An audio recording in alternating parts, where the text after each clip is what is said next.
여러분, 노르웨이라는 나라 가보신 적이 있으십니까? 자연 환경이 참 좋습니다. 노르웨이는 자연 환경이 좋기도 하지만 참 좋은 속담이 있어서 소개를 합니다.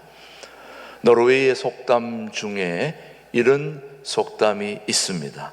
감사하는 마음에는 사탄이 씨를 뿌릴 수 없다. 감사하는 마음에는 사탄이 씨앗을 뿌릴 수 없다 하는 속담이 노르웨이 속담 중에 있는데, 사탄이 이 지구상에 내려와서 유럽의 노르웨이에 창고를 하나 지었는데 그 창고에 각종 씨들을 뿌렸다는 거예요. 미움의 씨, 고운 씨, 질투의 씨, 싸움의 씨, 원망의 씨, 불평의 씨, 방탕 등의 좌우지간 좋지 않은 씨들을 다 거기다 저장해 놓았는데, 이 씨들은 어떤 사람, 어떤 지방에도 인간의 마음속에 뿌려져 싹이 잘 나고 번성하는데, 한 동네만큼은 이 씨들이 뿌려도 싹이 나지 않는다는 것입니다. 효력이 없다는 겁니다. 왜 그런가 봤더니 이 동네의 사람들은 어떤 슬픔과 상황 속, 절망 속에서도 늘 감사하는 사람들이었다는 거예요. 이 감사하는 사람들 가운데서는 이 원망의 씨, 불평의 씨, 짜증 씨들을 다 뿌려도 효력이 없고 나지 않는다는 거예요. 어떤 일을 당해도 감사하는 사람에게는 사탄이 틈타지 못한다는 것이죠. 원망과 불평은 마귀를 초청하는 초대장입니다. 어떤 경우에도 감사하면 좋은 일이 생기는 법이죠. 그래서 감사는 사탄의 공격을 막는 백신입니다. 백신 중에 백신은 감사예요. 그래서 우리 신광두레교회 교우들은 감사의 백신을 맞아서 코로나 어떤 전염병이 와도 다 물리칠 수 있는 그런 면역력을 확보하는 그 감사를 잊지 않게 되기를 바랍니다. 누구나 이 땅에 사는 동안에 행복하기를 원하죠. 행복하기를 원하지 않는 사람은 어느 한 사람도 없습니다. 단 한 사람도 불행하기를 원하는 사람은 없는데, 모두가 행복하기를 원하는데 어떤 사람이 행복한 사람인가? 단적으로 한마디로 말하면 어떤 사람이 행복한 사람인가? 감사하는 사람입니다. 감사하는 사람이 행복한 사람이고, 행복한 사람이 또 감사하는 것입니다. 근데 감사하는 것을 뛰어넘어 감사가 넘치게 되기를 바라는 거죠. 감사가 넘치게 되면 행복도 넘치는 거죠. 우리 신광두레 교회 모든 교우들은 감사가, 행복이 넘치고 감사가 넘치고 서로 행복하고 감사하고 행복하고 그런 멋진 인생을, 신앙의 삶을 사는 우리 신광두레 교회 모든 교우들이 되기를 주님의 이름으로 축복합니다. 그러면 어떤 사람이 감사가 넘치는 사람들인가? 또 감사가 넘치는 사람들은 어떤 사람들인가? 그것을 오늘 몇 가지를 살펴보려고 합니다. 첫 번째, 감사가 넘치는 사람은 건강한 사람입니다. 그렇다고 나는 아픈데 그런 문제가 아니고, 건강한 사람들은 감사하는데 이것은 육체적 건강만이 건강이 아니고 마음의 건강도 건강이고 영혼의 건강도 건강입니다.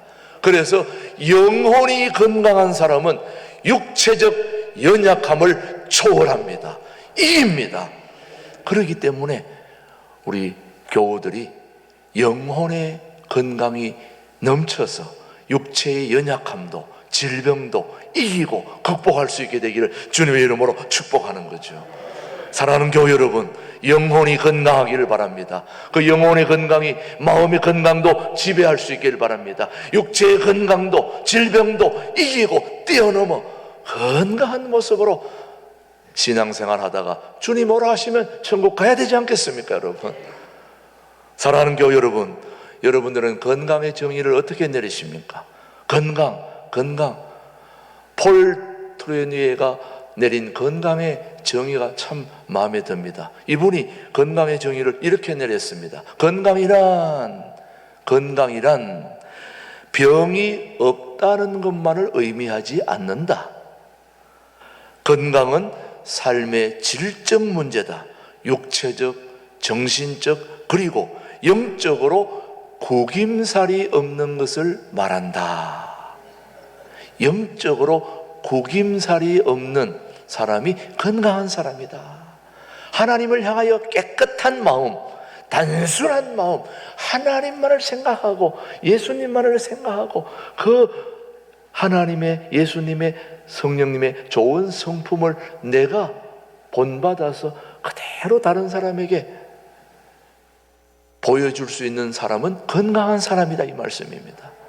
영적으로 구김살이 없는 그런 건강함을 우리 교우들이 갖게 되기를 바라는 거죠. 병든 영혼은 감사하지 않습니다. 병든 문화는 감사하지 않습니다. 병든 세대는 감사하지 않습니다.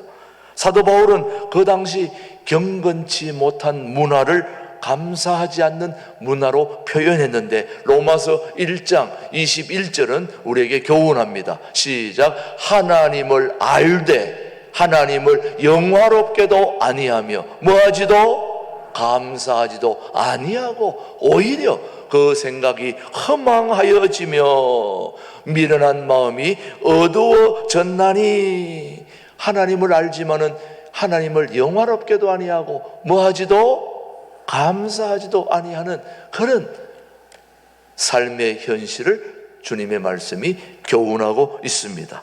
그러면 하나님을 영화롭게 하지 않는 사람들의 특징이 무엇인가요?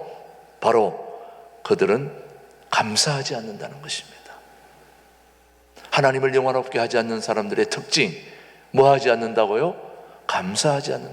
그들은 미련하고 마음이 어둡습니다. 건강한 사람은 감사하고 또 감사하게 되면 또 건강하게 되고 이게 다 연결이 되어 있어요. 감사하면 건강하고 건강하면 또 감사해요. 감사 안 하는 사람은 감사 안 하니까 또 건강하지 않고 건강하지 않기 때문에 또 불평하고 원망하게 돼요. 근데 희한하게 감사하는 사람은 건강하고 건강하면 또 감사하고 감사하면 또 건강해지고 이게 계속 이렇게 되는 거예요.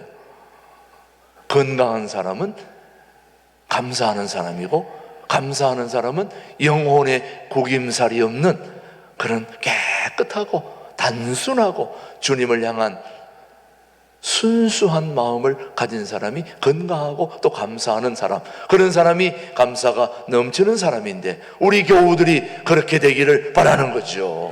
두 번째, 감사가 넘치는 사람은 겸손한 사람입니다. 겸손한 사람. 감사하는 사람의 공통점은 겸손에 있습니다. 겸손한 사람은 자족할 줄 알거든요. 근데 교만한 사람은 자족할 줄을 몰라요. 교만한 사람의 특징이 항상 불평이 있어요. 항상 더 달라고 그래요. 부족하다고 그래요. 그런데 감사하는 사람은 겸손한 사람이고 겸손한 사람은 늘 감사가 넘칠 수밖에 없는 게 부족해도 부족하다고 얘기하잖아요. 늘 넘친다고 그래요. 그러니까 또 넘치게 돼요. 또 불평이 늘 감사하다 보니까 감사 속에 또 불평이 나오지 않고 불평을 이길 수 있고 그러니까 계속 감사가 없는 사람, 겸손하지 않는 사람은 계속해서 더 많은 요구를 하고 또 대접을 받아야 되고 다른 사람이 알아줘야 되고 알아주지 않으면 섭섭하고 몰라준다고 또 섭섭해하고 이런 사람의 특징이 겸손하지 못한 것입니다. 반면에 겸손한 사람은 소박한 사람입니다. 누가 알아주지 않아도 날 몰라줘도 길가에 아니면 또 숲속 안에 예쁜 꽃들을 제가 뒤 동산에 한 번씩 이렇게 산책을 하다 보면은 아주 숲속에 가려진 곳에 피어 있는 꽃들이 있어요. 그거는 제가 가서 억지로 보지 않으면 볼 수 없는 꽃들입니다. 그렇다고 해서 아무도 나를 와서 봐주지 않는다고 아예 죽어버려야지, 죽어야지, 넘어져야지, 그러지 않잖아요. 누가 보든 안 보든 그 가려진 덤불 속에서 홀로 자기의 꽃을 피워가는 그 모습, 바로 겸손의 모습이죠. 다른 사람은 몰라도 살아계신 하나님은 보고 계시는 거죠.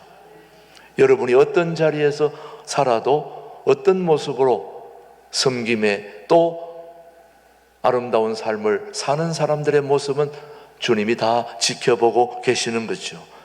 겸손한 사람의 특징이 하나 있는데 그게 바로 초심을 품고 산다는 거예요.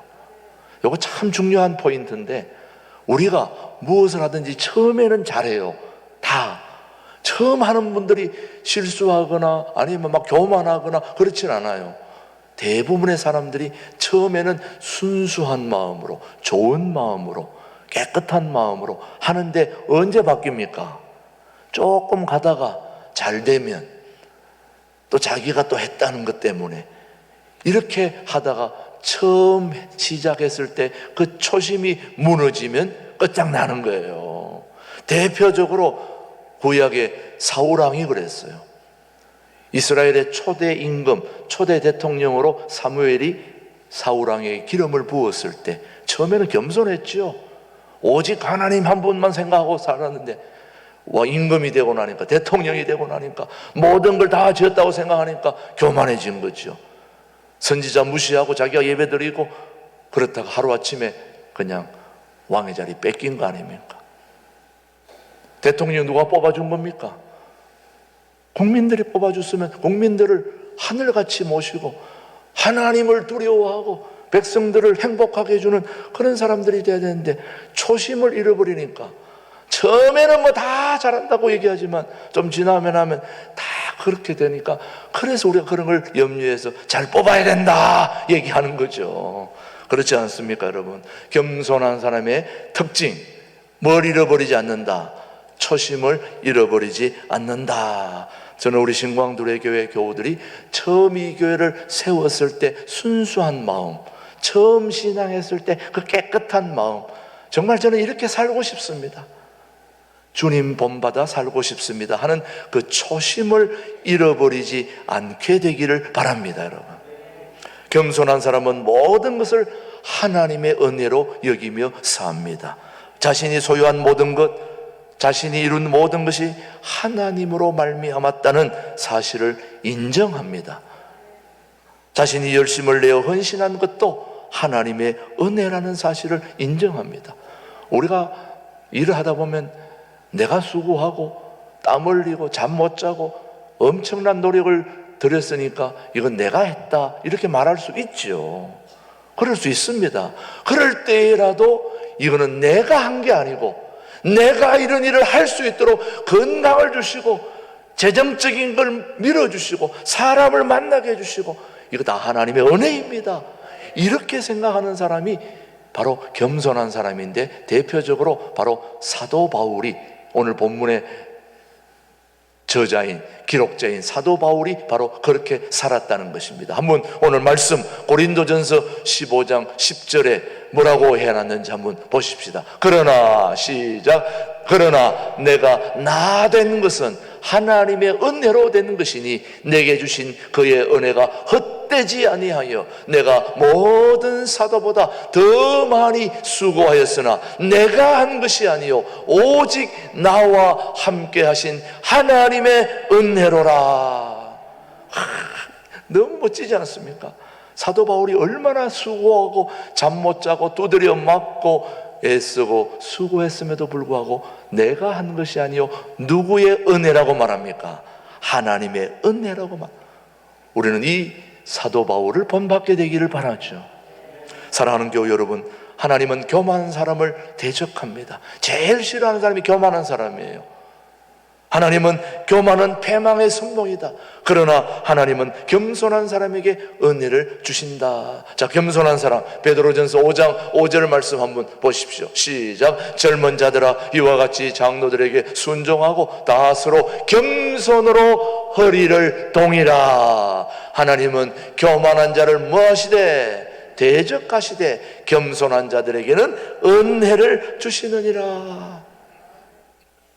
우리 하나님이 제일 싫어하는 사람은, 교만한 사람은 대적하고 제일 제일 좋아하는 사람이 겸손한 자예요. 그렇다면 우리 모두가 겸손한 자가 돼야 되지 않을까요, 여러분? 모두 겸손한 사람들이 되어서 주님께서 주시는 축복이 무엇인지 우리 잠언 22장에 보면 겸손한 자에게 주시는 축복이 있습니다. 잠언 22장 4절 말씀은 슬기로운 자는 재앙을 보며 숨을 피하여도 어리석은 자는 나가다가 해를 받느니라. 저 말씀이 아니고 좀 잘못 표현됐는데 제가 다시 읽어드립니다. 겸손과 여호와를 경외함의 보상은 재물과 영광과 생명이다. 재물과 영광과 생명이 겸손을 통하여서 주어진다는 말씀이죠, 여러분. 참 감사하죠, 여러분. 사랑하는 교회 여러분, 감사가 넘치는 사람은 건강한 사람이고, 감사가 넘치는 사람은 교만한 사람입니까? 겸손한 사람입니까? 겸손한 사람이고, 또 감사가 넘치는 사람은 믿음의 사람입니다. 감사가 넘치는 사람은 믿음의 사람, 감사하는 사람은 믿음의 눈을 소유한 사람들입니다. 왜 그런가 하면 믿음은 보는 것이거든요. 보는 것인데 뭘 보느냐? 세상을 보는데 하나님의 눈으로 보는 게 바로 믿음의 눈인 것입니다. 이 세상을 내 눈으로 보면 짜증과 불평과 원망이지만은 하나님의 눈으로 보면 감사와 찬양과 영광과 은혜다, 이 말씀이에요. 그래서 믿음은 보는데 누구의 눈으로 보느냐? 하나님의 눈으로 본다는 것입니다. 그래서 여러분, 감사가 넘치는 사람은 바로 믿음의 사람인데, 믿음의 사람은 남들이 보지 못하는 걸 보는 사람이 바로 믿음의 사람입니다. 누구의 눈으로요? 하나님의 눈으로. 그래서 믿음이라고 하는 것은 모든 것을 하나님의 원리를 따라서 바라보는 것이 바로 믿음인 것입니다. 하나님은 많은 존귀한 것들을 큰 데 담아두지 않고 작은 곳에 담아두셨습니다. 그래서 우리는 작은 것을 관찰해야만 하나님의 눈을 소유할 수 있습니다. 하나님의 나라의 원리는 작은 겨자씨의 원리로 설명이 되고 있죠. 얼마나 큰지 마가복음 4장 31절은 우리에게 읽으라고 있습니다. 시작. 겨자씨 한 알과 같으니 땅에 심길 때에는 땅 위의 모든 씨보다 작은 것이로되. 씨앗은 작습니까? 큽니까? 작습니다. 그런데 그것이 싹이 나고 키워지면 엄청난 눈에 보이는 것으로 성장하게 되는 거죠. 사실 예수님도 이 땅에 작은 씨앗으로 오셨어요. 정말 예수님이 큰 씨앗으로 오려면 백마를 타고 수많은 군중을 거느리고 쫙 이렇게 와야 되지 않습니까? 우리나라 대통령이 외국 순방하고 왔을 때 옛날에 김포공항으로부터 저도 한번 나가서 태극기 흔들고 한번 서 있어 본 적이 있습니다. 사람들한테 밀려가 더 뒤에 가가지고 잘 갔다 왔습니다 하고 그냥. 우리 예수님이 그렇게 오지 않고 그것도 너 가다가 넘어질지도 모르는 나귀를 타고 예수님이 오신 것 아닙니까? 그리고 예수님은 이 땅에 큰 씨앗으로 오신 겁니까? 작은 씨앗으로 오신 겁니까? 작은 씨앗으로 오셨습니다. 예수님은 작은 씨앗으로 오셨지만 그 작은 씨 속에 인류를 구원하는 인류 비전의 꿈이 그 속에 담겨 있었다는 거죠. 그러니 우리 주님은 작은 씨앗으로 오셨지만 그 씨앗을 잘 관찰하지 않으면 하나님의 위대한 뜻을 알 수가 없는 법이죠. 그래서 우리는 믿음의 눈을 가져야 되는 거예요. 그래서 건강이 감사가 넘치는 사람은 바로 믿음의 눈을 소유한 사람들인 것입니다. 믿음의 눈, 믿음의 눈으로 본다는 것은 세상 사람의 눈과 다르게 본다는 거예요. 그래서 예수님은 모든 문제를 기적을 창조하는 재료로 삼았습니다. 예수님에게는 어떤 문제도 오히려 그것을 기적으로 만드는 사람이 바로 예수님이었습니다. 보리떡 5개와 물고기 2마리로 5,000명을 먹인 이 사건은 하나님만이 하실 수 있는 일입니다, 여러분. 요즘 코로나로 식사하지 말라 그래가지고 식사도 안 해드리고 못 해드리고 빵 하나 주는데, 오병이어라면 빵 2개만 있으면 다 먹여야 되는데 우리는 숫자대로 사야 되잖아요. 오늘도 결혼식 감사해서 떡을 나눠주는데 예수님으로 표현하면 떡 2덩이만 있으면 내가 기도하고 그냥 다 나눠줘야 되는데 그게 아니잖아요. 숫자대로 해가줘야 되잖아요. 우리 예수님은 어떤 문제든지 그 문제를 기적의 재료로 사용하는 분이 우리 예수님이십니다. 그런데 그 기적을 만들 때에 그냥 하지 않고 하나님을 향하여 감사했다는 사실입니다. 조금 지저분한 얘기지만은 앞을 보지 못하는 시각장애인을 고칠 때는 예수님이 진흙을 가져다가 침을 뱉어가지고 이겨가지고 눈에 발라줬어요. 얼마나 비위생적입니까? 요즘은 코로나 때문에 가까이 가서도 안 되는 거죠. 그런데 예수님은 그런 문제를 기적을 만드는데 재료로 사용했다. 그러니까 예수님은 모든 문제를 기적을 만드는데 필요한 그 통로가 바로 감사라는 거죠, 여러분. 예수님의 눈으로 보면 모든 것이 다 감사할 뿐인 것입니다. 믿음의 사람은 범사에 감사하는 것입니다. 하나님을 사랑하는 자들에게는 어떻게 되는지 로마서 8장 26절 너무나 잘 아는 말씀 한번 시작. 이와 같이 성령도 우리의 연약함을 도우시나니 우리는 마땅히 기도할 바를 알지 못하나 오직 성령이 말할 수 없는 탄식으로 우리를 위하여 친히 간구하시느니라. 얼마나 감사합니까? 예수님의 눈으로 보면 모든 것이 감사할 뿐입니다. 저는 우리 신광두레 교회 모든 교우들이 예수님의 눈으로 모든 걸 바라볼 수 있게 되길 바랍니다. 사실 예수님의 눈으로 보면 감사하지 아니할 것이 하나도 없습니다. 우리 신광두레 교회 여러분들 1년 전에 우리가 이렇게 예배 드릴 줄 어떻게 알았습니까, 여러분? 감사하지 않습니까? 예배만 드려도 감사한데 모든 걸 다 허락해 주시고 인도해 주시고 하나하나 비가 새는 가운데서도 방수하게 해 주시고 제습기 돌려서 여러분 여긴 처음에 들어올 때 냄새도 나고 막 얼마나 그래 했습니까? 근데 지금은 너무 환경이 좋아지지 않았습니까? 예, 이제 막 피아노까지도. 예, 저 뒤에 앉아 계신 분들은 못 볼까봐 사진 하나 찍어서 오늘 오후에는 조금 더 다양하게 보여드리겠습니다만 찬양 예배 때. 예, 뒤에 계신 분들이 저 피아노가 어떻게 생겼나 가볼 수는 없고 그래서 영상으로 사진이라도 한 장 올려드리자 해서 사진을 준비했는데 한번 보여주시죠, 여러분. 예, 우리가 저기 옛날 피아노인가요? 다시 한번 그 다음 이제 올드 옛날 피아노네. 근데 지금 이렇게 피아노가 바뀌었어요. 저 예술의 전당 피아노 같은 애 보니까 저렇게 보니까 얼마나 감사합니까, 여러분. 야, 모두가 십시일반으로 돈을 조금씩 보태가지고 주님 하나님을 찬양하는 이 귀한 도구를 우리가 구입할 수 있다는 거 감사한 거 아닙니까, 여러분?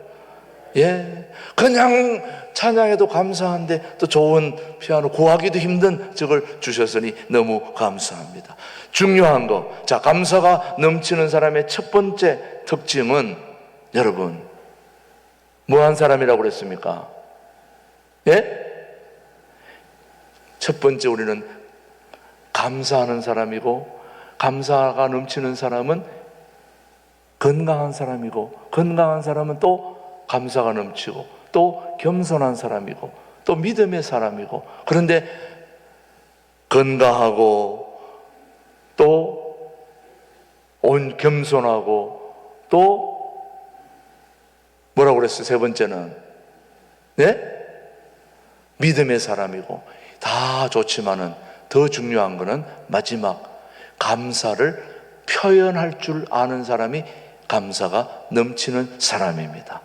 마음이 다 깎고도 그걸 표현하지 못하는 거는 감사가 넘치는 사람이 아닌 것입니다. 그래서 감사하는 사람은 표현할 줄 아는 사람입니다. 우리가 갖추어야 할 실력 중에 하나는 바로 표현하는 실력입니다. 감사하는 마음을 가진다는 것은 매우 소중하고 귀중한 일입니다. 그러나 감사하는 마음에서 감사가 나오기 때문에, 그러나 거기에 머물러서는 안 되고 감사를 표현할 줄 아는 우리 교우들이 되기를 바라는 거죠. 그래서 감사하는 마음만으로는 우리 삶이 변화되지 않습니다.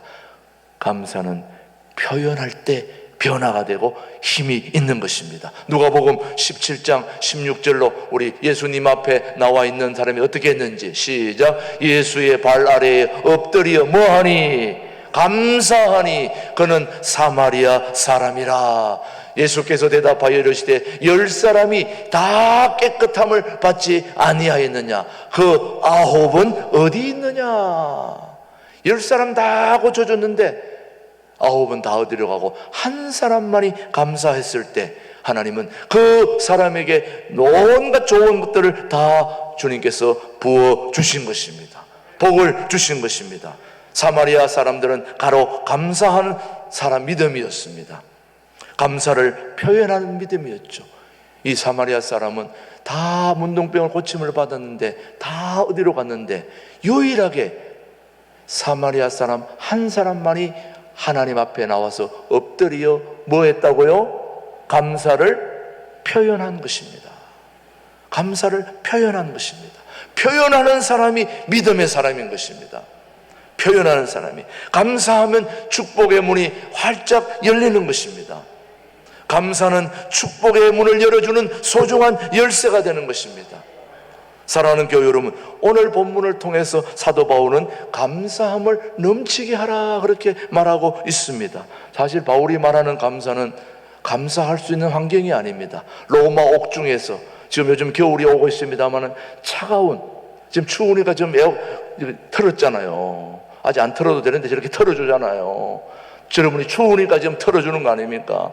그런데 차가운 옥중에서 사도 바울이 그 추위에 감사가 나올 수 있는 환경이 아닙니다.